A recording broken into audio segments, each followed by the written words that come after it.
episode 2 of the Tide55 show. And that just made me think, you know what? I'm really excited for episode 55.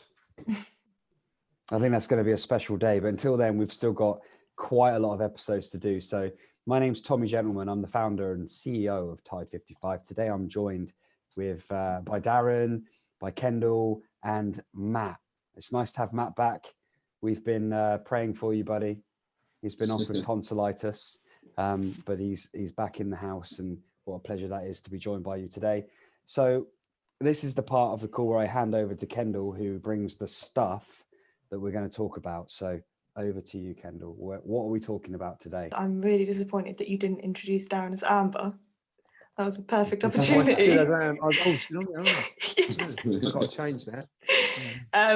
Okay, today I've just got 3 things because I thought the same about keeping it simple. So the 3 things today are TikTok that's trying to go e-commerce, the Facebook Australia ban, and occasional marketing. Start with TikTok. So there's in the news at the moment, they're talking about like you know how on Instagram and on Facebook you can like tag products and people can work with brands, whereas on TikTok it's just a bit more fun. So now they're going to try and implement that more because obviously loads of videos go viral. It's obviously helpful for brands to be able to just like know that you can click through and you can buy something. But I thought that was quite interesting because I don't really think, well, it's just a bit different for TikTok because I'm not sure that that's necessarily what you go on TikTok for, but it will be interesting to see that morph them into kind of probably more of a challenge against Facebook and Instagram for businesses. What do you guys think? Well, I can tell you something about that right now. Last night, my daughter come in after watching TikTok and said, we've got to go down to Waitrose to get these ball fruit things or some sort of sweet thing. And we went down to Waitrose to try and get some of these things. And she said, everyone is after them and you can't get hold of them for love or money. They are sold out everywhere. And I couldn't believe I was jumping into a car at about 6:15 last night to go and get these things, all because of social media. And that is the power of social media. And you cannot get hold of these What are sweets. they? I don't know. I thought they were chocolate balls filled with ice cream. I was well off the mark. But they were some sort of ball, chocolate or sweet that everybody wants. And all of her friends are driving round to try and find these. And it's all through TikTok. Oh. So it's working. Well, that's awesome. I think they're called Little Moons or something. That's I it. think it is. Don't pretend like you don't know. I think they're called Little Moons. Like I haven't been out and got some myself. That's I can say with my hands held up. Yeah, I've not gone shopping to try and buy Little Moons. I've seen the trend on it on TikTok, obviously, but it's mad. Like you say, Darren, the power that this trend has started, all because of TikTok, social media, and now everyone is driving around, and then you're seeing these follow-up videos as well that then jump on that trend of when what's it called, like when the Fiat 500 gang turn up at Tesco's to try and buy the Little Moons and stuff like that, and it's all these little videos and stuff that honestly is mad. Do they actually exist? My daughter now doesn't think they exist. There's something here. I've seen stuff on TikTok about it where people are like, when people are making the TikToks at the moment and they have they have almost like the Siri as the voiceover. It goes, my girlfriend sent me to buy Little Moons at da-da-da, and this at the other, and then some people have got it, and it's literally these sort of like little ball things that, as you say, I think it's like ice cream or some chocolate or something. I've got no idea. That just shows me the power of social media, that you can drive you down to go shopping and drive you. It's incredible. It's the future, and as Kendall was saying about how a lot of, say, accounts that have a big following across Instagram and Facebook, they work closely with brands, they might even sell merchandise themselves. People buy into that because they're invested in that, say, creator, let's say, or business or whatever that may be. But I think with TikTok it's inevitable that was going to happen because you've seen how easy it is on there for people to just blow up almost overnight. The numbers that people do across TikTok videos is insane. For some, if you say put a little bit of creative thought into it, then the result, people, the consumer is going to take that anyway. But I think it's inevitable that if a social media platform is doing numbers how it is, you know, it's inevitable that brands are going to get involved, and you know, as you say, it can go down that route of being e-commerce. What's their target market? What is their demographic? TikTok. Well, That's a strange one. So it was primarily a bit younger, but I had a little look, and at the minute they're saying between 10 to 19 is about 32%, but then about 20 to 29 is about 29%. But then the older demographic is starting to kind of creep up a little bit. So they're basically saying like now's the time to get in because it is changing. There's another way you can phrase what you just said. You could say the creepy older generation are starting to get into it. Like there was a significant spike in men using TikTok. Well, they're not using TikTok; they're consuming TikTok. I don't know what. I can't think why. But that's interesting. But I think you can always look into the past. History repeats itself. You can always find evidence of similar frameworks, similar things that have happened before. Now, let me tell you something, Matt. When Facebook first came out, when you were like 6, it was fun. It was exciting. It was a private, like, it was almost like, oh, you on Facebook? Oh, you need to get on Facebook. It was very exclusive feel to it, but not like a snobby feel. It was very easy to get on it.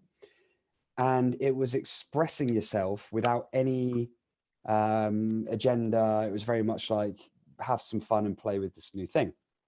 When they monetized it, and then they started to have an ad platform, because the saturation comes, there's too much content. So you have to now sort of feed the goat to get your content seen. You have to pay it. You have to put the money in. People start getting annoyed. Oh, no one's seeing my content. Oh, it's not fair. My views have dropped. Oh, it's not fair. I'm not getting as many likes. And you're seeing it a little bit on Instagram now, right? But people get annoyed about this sort of thing. And then when they get annoyed, they migrate and they move on. And there's a big demographic of people, I think, on TikTok that would suffer when that monetization happens, because they are quite literally relevant on there because of the fact that it's a freedom platform, and people don't need to be thinking about that at the moment. So it's not a factor. But people get annoyed about it, and they have to remember that social media, it doesn't cost you anything to get on any of these apps. Social media is free. Nobody has a God-given right to be, oh, the algorithm's changed and that's made me angry. Sorry, that, you know, it's free. Get over it. But I think making the platform monetized for TikTok, I do think is going to strengthen Instagram's perspective, because it's almost like better the devil you know, in a way. Like, everybody already understands the deal over there. TikTok, a lot of people that are on TikTok, they didn't really do Instagram. They didn't really do Facebook. It was their thing that blew up. And so with Instagram, they're quietly sitting back, and let's all wait for everybody to get frustrated and annoyed. And they've already got their platform. It's already monetized. It's already solid. I just think this will only benefit Instagram in the long run, especially after what we talked about last week as well. I think Instagram are the best horse in the race here. TikTok, as hot as they are right now, personally don't think that they can compete. I think the thing that blew it up is kind of the fun and the ease and it's literally just the fun of it, which I do think may be stripped if they try to then change that. But it'll be interesting, because it obviously does have a lot of influence, because they also say that if a song is like top trending on TikTok, it's usually top trending on Spotify too. Yeah, which I think is quite cool, because then obviously it has quite a lot of power. When you think about the infrastructure that Instagram created, which is almost like this influencer marketing, where someone who has a large following gets paid by a company to produce some content. There was that whole dispute over like making it clear that it's an advert. So then they had to put ad in the content to make it very clear to their audience that this was an advert. You guys know as well as I do that now when you see those 2 letters ad, you're like, okay, mate. Like, the engagement is far less on those ad posts, because people are starting to realize the almost desperation element of this person that I follow is being paid to put this on there. And I don't think they really want to do it, but you know, they're doing it because they have to, it's their job. And I think as soon as you put that model or similar model into TikTok, that's when you'll get people going, oh, I can't be bothered with this now. That person that I used to follow is just trying to sell me some shoes or some t-shirts. And it loses that almost like the naivety of the app, the innocence almost of, oh God, I never thought I'd bloody say that, the innocence of TikTok. But it's almost like you'd lose that because people now don't know. When you start selling stuff, that's when you start losing trust. But this is like back to the newsletter today. It's Yeah. all about people love to buy, but they don't like to be sold to. And that automatically, the moment that comes up ad, you're right, you switch off. I'm being sold to here. I'm off. People get greedy. You can imagine the guys and girls with the big followings now going, bring it. I want, monetize me. And then like they get greedy, and for want of a better word, they might sell out. And then where do they, vent? They vent at the platform. It's a tricky one. What else could they do though? I think if you're in that position where, say, you have a mass amount of followers, right, and let's say it's on TikTok, and brands are going to buy into that, because even in terms of brand deals and working alongside brands in the, let's call it the influencing market, hate that word influencer, but it is what it is. I think the pandemic has also kind of changed how brand deals are. There's a lot of sort of bigger YouTubers that, say YouTubers, TikTok, and, across the, the guys that are big on all platforms, let's say. I'm sure you might have seen all their tweets and all their stuff like that, talking about, 2020 was the year the brand deal died. Obviously, it's not dead, but I think it's maybe in a moment right now where it's maybe evolving. And say brands are going to look to, where can they get the most, brand awareness? And if you're a TikTok person in that position where you've just been making some little dance videos or some little experiment videos or some little challenge videos for the last however many months, and you've racked up millions of views from doing that, you're going to be in that position where if a brand's going to offer you, brands offer tens and thousands of pounds at a time, you're going to turn around and you're going to accept that. I think anyone would in that position. I think if you've got that following to your name, then why not, do what's best for not only you, but also your family? Because that's essentially what you'd be doing if you're, you've worked years and years, right? Because you've got to remember as well, I know with TikTok it's a little bit different, but you've been working years and years with nothing coming in from that. No monetization, no brand deals, nothing like that. Maybe a few opportunities, which is great. But then the second the money gets involved, and as you said, then, a lot of people on TikTok as well, they've got followers now. They're going to sell merchandise. So many people I see on TikTok are now selling merchandise. But you're right, some of that following will then sort of be like, oh, no, I was here just for a laugh, and now you're force feeding me T-shirts and hoodies that have got a bit of your branding on, which quite frankly have cost maybe 30 quid to make, and you're selling it on for like, whatever. And it's just the quality of them isn't great. Yeah, that's why that will disrupt it. That will damage people's trust in it. Yeah, that's it. It's a very short-lived process. Well, think about it from an agency's perspective. Like if we had to find an influencer for one of our clients, which is going to happen sooner, it's going to happen soon enough. I know from the days being involved in fighting and shows, martial arts shows, MMA shows, when you have a show, you want fighters that are going to show up, they're going to be reliable, they're going to put on a great show for the audience, so the audience are going to be happy when they leave. But more importantly than any of those things is they're going to be able to sell tickets. So you are able to get a character reference from these fighters by going, well, that guy's a nightmare. Don't bother with him. He doesn't put the effort in. He just brings his mum, or whatever. Then you get some fighters that are like super good at that, and they're always promoting, hey guys, come along. Now I used to work with them and help them and coach them, and I know that the guys that were super on it with promoting and selling tickets to the event would get more opportunities. Now with the influencer market, it's very much the same. Before, they've not really had to do anything. They've got a follow account. They just go, yeah, bring it on. Thanks very much. Now, like Matt said, they're having to work harder because it's just not as easy, because a lot of big brands are like, oh, we don't know where to put our money now. So the influencers that are able to make more of an effort to bring quality creative in, to be able to actually think and not just be lazy and put a post up and be like, oh, look what I've got here, buy it now, but are actually able to think intelligently, emotionally intelligently about what it is they've got, what it is they're selling, what it is that the customer is going to need and want from them, they're the ones that are going to survive this, you know, almost like reset of influencer marketing, because it will be around for a very long time. Also, something you mentioned as well that I'll talk about is how the app will grow with, say, the user. I think sometimes it's a tough one, because I don't necessarily think that's down to the app. I think a lot of the time that's down to the creator. For example, how many YouTubers or, you know, video creators across maybe Twitch, YouTube, and all of these things, maybe a few years ago, or, you know, 5-10 years ago, would you be watched every single day? It was consistent. You'd be watching them, they'd be uploading at whatever time, and you'd watch it every single day. And you see some of those people now, some people channels have died off because their audience has grown up. They're not interested in what they used to watch. So you've got some people with mass followers, but get very little views. But at the same time, as the content creator, you'll see them changing, and then they change their content. You know, they see their audience changing, they change up their content. For example, look how even, you know, most famous in the UK, look how the Sidemen have stayed on top for so long. You know, all started off opening FIFA packs and stuff like this. FIFA died off. So many people stuck to just the FIFA content, and their numbers are not the same. Their followers are up here, but their views are down here.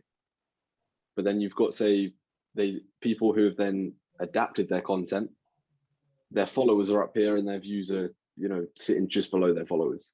So I think it's not always down to how the app will change. I think there will be a lot of changes to TikTok over time. But I think, you know, there's always been the talk of, oh, when will TikTok die off? That's been ever since people started blowing up. Oh yeah, it's going to die off. It's going to die off. But then it just got bigger and bigger and bigger. More numbers, more users. The pandemic, I think, definitely helped that sort of skyrocket. I know you guys spoke about that last week, but I think TikTok, it's there to stay. There's a technology I'm waiting for. This is a prediction, okay? Those of you that are familiar with Pokemon Go. Pokemon, obviously well known, been around since the 90s. Had a bit of a revamp in the last 3 or 4 years, and there's an app game called Pokemon Go that you basically are your character and you walk around, and it's essentially, it combines your physical location with opportunities to play the game. So there's different Pokemon depending on where you are, and you can see on the map, you know, when you bring the app up, what Pokemon are close to you, and then what Pokemon might be close to you. It's sort of like a silhouette of like what might be there. Darren, you'll be into this as well, because you can have there's an augmented reality part of it as well, where you can see, you know, my kids love it. We get Charmander out and put him in the front room, and they love it. And they're pressing him, and he's going. Rah. I reckon that technology brought into shopping, okay, would be incredible. Imagine opening up your phone and there were sort of roaming tuck shops. You know, moving tuck shops that would go around. You know, we use Uber Eats all the time here. Imagine if there was a tuck shop that would drive around, you know, and if it was close, you could see the ones that were close to you by bringing up your app, and then you could just literally press it and be like, yo, I'm over here, come and you could order whatever the food or drink that you wanted to order right there and then from their menu. And they would just come to you, you know, on their bike or in their little tuck van, give you what you want. And it wouldn't just need to be food either. It could be like everyday things like deodorants or like stuff like that, you know, the stuff that you go to the shop for. But you would just be able to bring up this app and just see what was around you, see what was available to you. And if there was a way of linking that with content as well, then you could be mad. Infiltrate somebody to be able, well, you know, that's all marketing is really, to be able to go, hey, check this out. Oh, and by the way, there's one of them near you. Do you want it? And you just go, yeah. And the next thing it shows up, and you've got the moon stars or whatever they were bloody called. You could have your little moon balls, because there would be someone round the corner, and the only reason you've seen the content of the moon balls is because the guy is around the corner. Kendall, and I've shared this story with a few people, but I was walking with my wife Kelly in New Zealand, 2011, I think. And we heard this buzzing noise. Oh, what's that? And then all of a sudden, this drone went over our heads. And I was like, whoa. And I stopped walking. I said, I've just had a vision, another you know, prediction moment. I said to her, in the future, bear in mind this was 10 years ago, I said, you'll have a little watch Okay. And on the watch, there'll be a little drone, and you'll be able to throw it into the air and it will hover, and it'll have face recognition so it can see you. So it will follow you as you walk, and you'll be able to have a conversation with someone else. You could say to the drone, "Oh, I'm with Matt," and it will go, "What, this Matt?" And you go, "Yeah, that Matt," because it's got your Facebook. And it'll go, "Cool, well, I know what Matt's face looks like now, so I'll keep an eye on him as well," you know. And it's looking at both of you, and you're walking along and you're like chatting about whatever, and it's recording the whole thing. Meanwhile, it's broadcasting it to a live feed. This wasn't happening at the time in 2011, by the way. Now it's like, well, yeah, of course. But broadcasting to a live feed that people could just click on and watch you. They just click on it. They could just watch you, join in with the conversation while this little thing was just following you as you were walking along. And like now, right, we've got the live streams. Yeah, we can watch people. We've got all kinds of live broadcast facilities. There are these little Amazon home drones. Have you seen them that come out your little Alexa? And basically they're like little security things. They're just sort of like, you hardly know they're there. They're like a little butterfly. They just flies around the house. So that technology is already there. What's next? I'm already on TikTok. Yeah. Right. Have any of you heard about the Facebook ban in Australia? Only, well, this is the thing. I've only seen what I've seen on social media, so it kind of Okay. could be a bit biased. All right. So just a really rough, basically for a while, Australia's government have been basically saying that Facebook and Google like dominate news, and they take over so much of like the advertising market, which isn't fair on like local publishers and stuff like that. So basically wanted to put a law into place that meant that they have to come up with like a deal so that they pay a certain percentage of their revenue to publishers. And just sticking with Facebook at the moment, we're basically like, no, why would we do that? Like they post what they want to post on ours voluntarily, like, and we provide them with lots of value. So then Australia basically said, well, we're going to put it in as a law, and also you have to let them know of any algorithm changes in advance. And so Facebook said no and stopped, like literally got rid of the news feed last Thursday, which now has been removed because they've apparently come to some sort of agreement. But I thought it was interesting because Facebook had obviously checked and realised that it didn't make that big of a difference. I'm sure it said something like, oh, this might be a total lie, but I'm sure it was something like 4% of the content is to do with news. So it obviously isn't a big impact. But then I saw that something is going on in the UK where they are saying the same thing, and they're saying that between Google and Facebook, they have near to 80% share of the digital advertising market. And they're basically just saying that's not fair, that's too much. Like, how can they can obviously point it in the direction they want to point it in. So is it a level playing field? This is an inevitable conflict that, the more attention and more power, more control, more data the social media platforms or the digital companies can achieve, the more intimidating it becomes to government-run agendas. And so there's an inevitable, almost like, two alpha males in the same room, like something's going to happen eventually. It's weird though, because I personally like to, especially in the nature of what we do, I personally like to stay out the rabbit hole. I find that getting in the rabbit hole is a problem, and prefer to understand what's going on and then be able to help our clients understand, or doing stuff like this and talking about it is important. Again, we can take previous examples of this throughout history. So let's take a supermarket. Supermarkets start to explode with how much stuff there is, how much choice, how many different lines. There's food, there's clothing, there's electronics, there's a bakery, and there's all this stuff. And then how do we give people what they want so they don't have to go through the supermarket and have all that problem and stress of trying to find it? Well, let's make these little tiny mini stalls next to the till. And what should we put on there? Let's put chocolate bars. Let's put chocolate bars. Let's put drinks. Let's put chewing gum. Let's put batteries. All the little things that you don't want people stressing about to go and find. You just put it right next to the till, because, when they're buying, they're shopping, they just pop that on there as well. And it'll be good for upsells. So these types of constructs, these types of ways of getting over the problem all it is, and this is a great thing for anyone watching this, think about how this can apply to your business and your life. Any way that you can make things easier, more convenient, that's going to be a good thing. Any way that you can save someone time on what it is that you're doing versus another way of doing it, that's a good thing too. Going back to the supermarket, and it's a good analogy. They're designed because what's at the back of the store that you always want is your bread and milk. Yeah. And they are always at the back of the store. You go to your supermarket tonight or your local shop, and the bread and milk will be at the back. And the reason they're designed to be at the back is you have to go down every other channel, aisle to get there. And on the way, they're hoping you'll pick something up. But that thing you want is your bread and milk, because they're everyday essentials. Yeah. You grab them, and then you get to that last minute point, and you're waiting at the till, and then it's a last minute decision. That's a quick. That's fantastic. That is fantastic. And how many people do you know? How many people have you heard of that fucking complained about that? I don't know anyone that's like, oh, I'm outraged. The supermarkets are making me walk past all these other things to get what I need, and that's just not on.